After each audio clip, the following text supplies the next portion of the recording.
یاسین جو نماز فجر کے بعد پڑھنی، اس کی اتنی اہمیت ہے کہ آیت اللہ وحید خراسانی آج بھی ہر نماز فجر کے بعد سورہ یاسین کی تلاوت ضرور کرتے اور فرماتے ہیں کہ سورہ یاسین کو پڑھنے کے بعد، تعقیبات میں سورہ یاسین کو پڑھنے کے بعد اس کا ثواب حضرت زہرا سلام اللہ علیہا کی روح کو ہدیہ کرے۔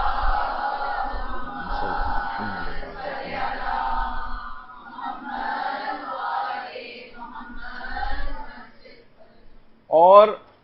وہ مرد ہو یا عورت، لڑکا ہو یا لڑکی، جو کہ غیر شادی شدہ ہیں اور ابھی تک شادی نہیں ہوئی ہے، اس سلسلے میں بھی علماء فرماتے ہیں، آیت اللہ عبد الکریم کشمیری فرماتے تھے کہ اگر سورہ یاسین کو پڑھ کر امام تقی جواد کی خدمت میں ہدیہ کریں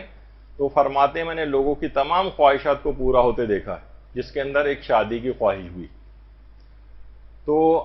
بہتر یہ ہے کہ اس سورہ کو پڑھنے کے بعد آیت اللہ وحید خراسانی حضرت زہرا کو ہدیہ کرنے کو کہتے ہیں، عبد الکریم کشمیری امام جواد کو ہدیہ کرنے کو کہتے ہیں، تو ایک سورہ پڑھنے کے بعد سورہ یاسین ان دونوں معصوم ہستیوں کو ہدیہ کر دیا جائے تو انشاءاللہ تمام ثواب اور فائدے حاصل ہو جائیں گے سورہ یاسین۔ اور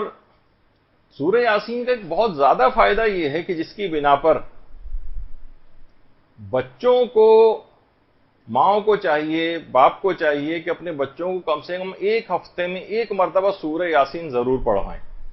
کیونکہ سورہ یاسین ذہن کو اور حافظے کو بڑھانے کے لیے بہت ہی زیادہ مجرب، بہت زیادہ اثر پذیری رکھتی۔ تو طالب علم بچے جو ہیں، نوجوان، وہ بھی ہر ہفتے کم سے کم ایک، روزانہ پڑھیں تو کیا ہی کہنا، ان کی ذہانت اور حافظے میں چار چاند لگ جائیں گے، لیکن کم سے کم ہفتے میں ایک مرتبہ تو ضرور ان سے سورہ یاسین کو پڑھوایا جائے۔ اور علامہ مجلسی نے ایک اور سورہ یاسین کے حوالے سے یہ بات لکھی ہے کہ اگر نماز عشاء کے بعد سونے سے پہلے 30 مرتبہ سورہ یاسین کی جو آیت نمبر 42 ہے، وَخَلَقْنَا لَهُم مِّن مِّثْلِهِ مَا يَرْكَبُونَ، اگر 30 مرتبہ سونے سے پہلے اس کو پڑھ لیا جائے آیت نمبر 42 کو، تو علامہ مجلسی فرماتے ہیں کہ اس کو خواب میں پیغمبر اسلام کی زیارت نصیب ہو جائے۔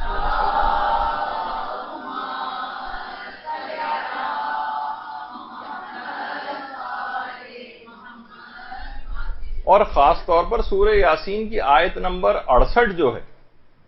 وَمَن نُعَمِّرْهُ نُنَكِّسُهُ فِي الْخَلْقِ أَفَلَا يَعْقِلُونَ، یہ جو آیت نمبر 68 ہے، یہ فقر و فاقہ، غربت، مالی پریشانیوں کے لیے بہت ہی زیادہ مجرب ترین آیت ہے، آیت نمبر 68۔ تو یہ بھی اپنی اس میں اگر جو بھی آپ اپنا ٹائم ٹیبل بنائیں اس کے اندر، یہ تو راہ چلتے بھی پڑھی جا سکتی ہے اور کسی بھی انداز سے۔ اچھا، ایک اور بات کہ علماء فرماتے ہیں کہ ویسے تو قرآن کی ہر آیت پر ایک فرشتہ موکل ہوتا ہے، ہر آیت کے لیے ایک الگ فرشتہ ہے جو اس آیت کے ساتھ ہوتا ہے، اس آیت کی جو اثر پذیری ہے اس کے اوپر عمل درآمد کرواتا ہے۔ قرآن کی ہر آیت کے لیے ایک فرشتہ موکل ہے،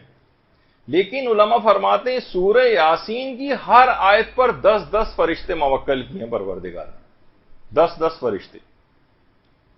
اور جس وقت آپ خاص طور پر تعقیبات میں یا نماز فجر کے بعد سورہ یاسین پڑھیں گے،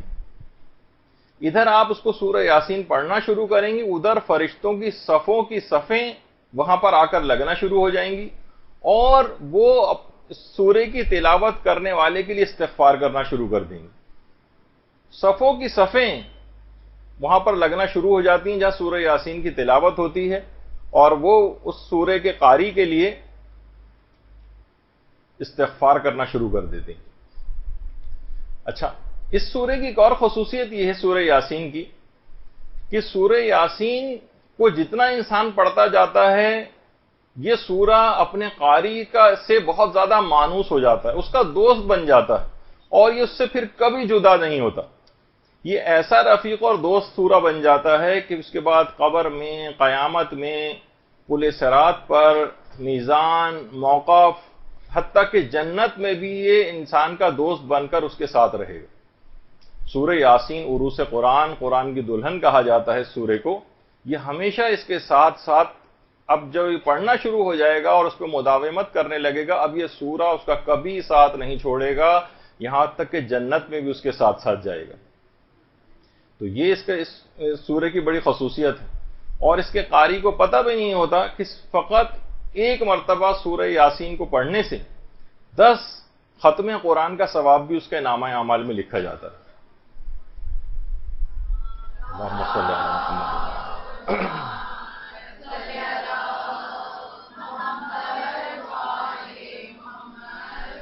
اچھا، سورہ یاسین کی خصوصیت اور بھی ہے. سورہ یاسین کی ویسے 83 آیات ہیں، یعنی اگر بسم اللہ کو آپ نکال لیں اور ملا لیں تو 84 بن جائیں گی. اس کی ہر آیت کی الگ الگ خصوصیات اور فضائل. ابھی آپ نے دیکھا کہ کوئی فقر و فاقے کے لیے ہے، کوئی کسی چیز کے لیے ہے، کوئی کسی چیز کے لیے ہے. اس کی جتنی آیات ہیں، ہر آیت کا الگ فائدہ ہے، ہر آیت کی الگ فضائل ہیں. وہ سب کے سب بھی آپ کو پورے سورہ یاسین کو پڑھنے سے حاصل ہو جاتے ہیں. اچھا، اب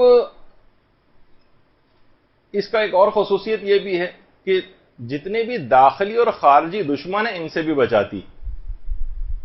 ایک دفعہ روایت میں ملتا بھی ہے کہ کفار نے ایک دفعہ پیغمبر اسلام کے گھر کا گھیراؤ کر لیا تھا اور قتل کرنا چاہتے تھے. تو جبریل نازل ہوئے اور کہا کہ آپ سورہ یاسین کو پڑھیں اور سورہ یاسین کو پڑھتے ہوئے گھر سے باہر آئیں. پیغمبر نے سورہ یاسین کو پڑھنا شروع کیا اور جب یہ والی آیت پہنچی وَجَعَلْنَا مِن بَيْنَ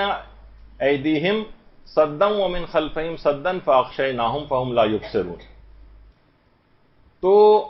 جب پیغمبر نے آیت کو پڑھنا شروع کیا تو کسی شخص کو بھی پیغمبر نظر ہی نہیں آئے اور پیغمبر فوری طور پر وہاں سے نکل کر چلے گئے اور کسی کو ان داخلی اور خارجی تمام قسم کے دشمنوں سے یہ سورہ جو ہے وہ بچاتا. اور سیر و سلوک جو انسان کے عرفانی مراتب ہوتے ہیں اس کے اندر بھی یہ سورہ بہت زیادہ اثر پذیری رکھتا ہے. یہاں تک کہ ہمارے مجتہد گزرے شیخ مجتبیٰ قزوینی خراسانی، یہ اپنے شاگردوں کو کہتے تھے کہ سونے سے پہلے اگر کوئی سورہ یاسین پڑھے اور ایک خاص چیز کے ساتھ اضافہ کیا، انہوں نے اول و آخر میں 14 مرتبہ درود پڑھے. سورہ یاسین کے شروع میں 14 دفعہ درود، پھر سورہ یاسین، اور آخر میں 14 دفعہ درود. تو فرماتے تھے کہ اس میں سیر و سلوک کے راز پوشیدہ ہیں. راز یعنی کیا کیا اس کو روحانی طور پر نعمتیں اس کو ملیں گی، وہ تصور میں اس کے نہیں آ سکتی کہ وہ کتنا روحانی طور پر آگے بڑھتا چلا جائے گا. اس سورہ کی ایک اور خصوصیت یہ بھی ہے کہ گمشدہ چیزوں کی بازیابی کے لیے بڑا مجرب، خاص طور پر حضرت امیر المومنین علیہ الصلوۃ والسلام نے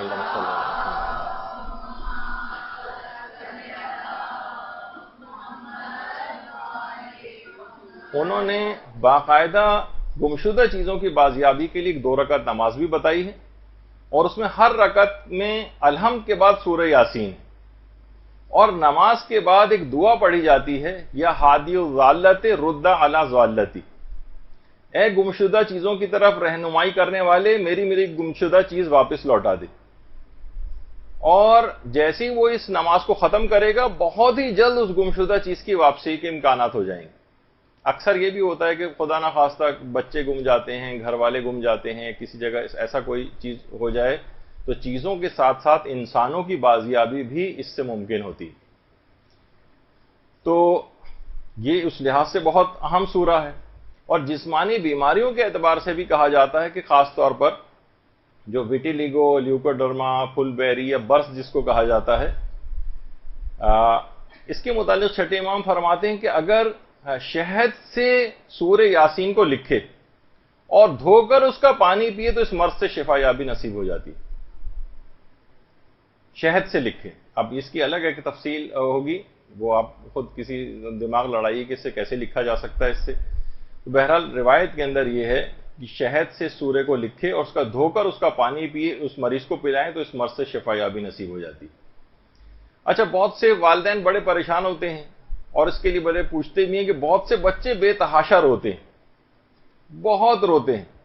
کسی جگہ جا رہے ہیں پریشان ہو رہے ہیں، ظاہر ہے کہ پورا وہ کرکرا ہوا جا رہا ہے، کوئی مثلا پوری 12 گھنٹے کی اگر فلائٹ ہے تو مسلسل بچہ روتا ہوا چلا جا رہا ہے اس کے اندر. تو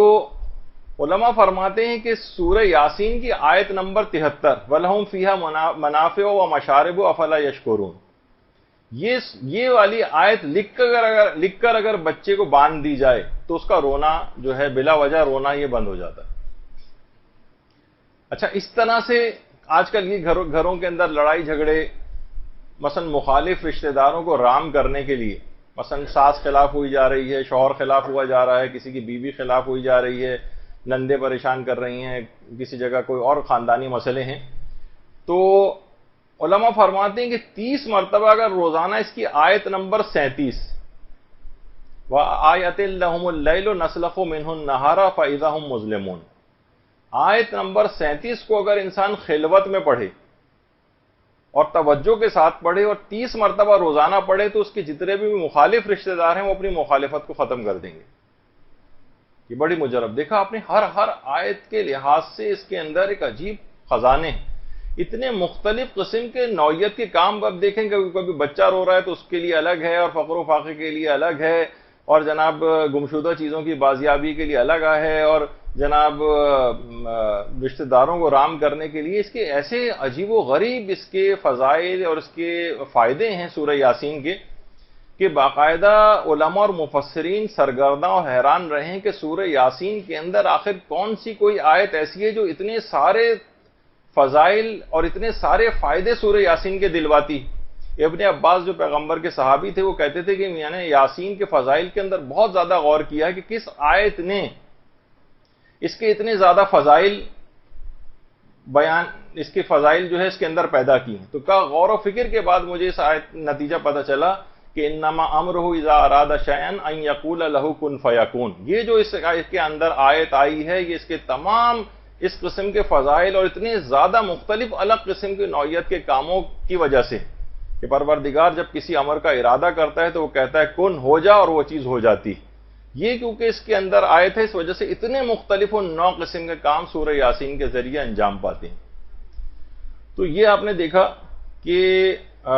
سورہ یاسین کتنی زیادہ فضیلتوں کی حامل سورہ ہے. اگر کوئی روزانہ اس کو پڑھے نماز فجر کے بعد یا ہفتے میں کم سے کم ایک دفعہ پڑھے تو زندگی کے کتنے سارے کام اس کے کتنی آسانی کے ساتھ حل ہوتے چلے جائیں. تعقیبات نماز میں امام زمانہ علیہ السلام نے اللہم صلی علی محمد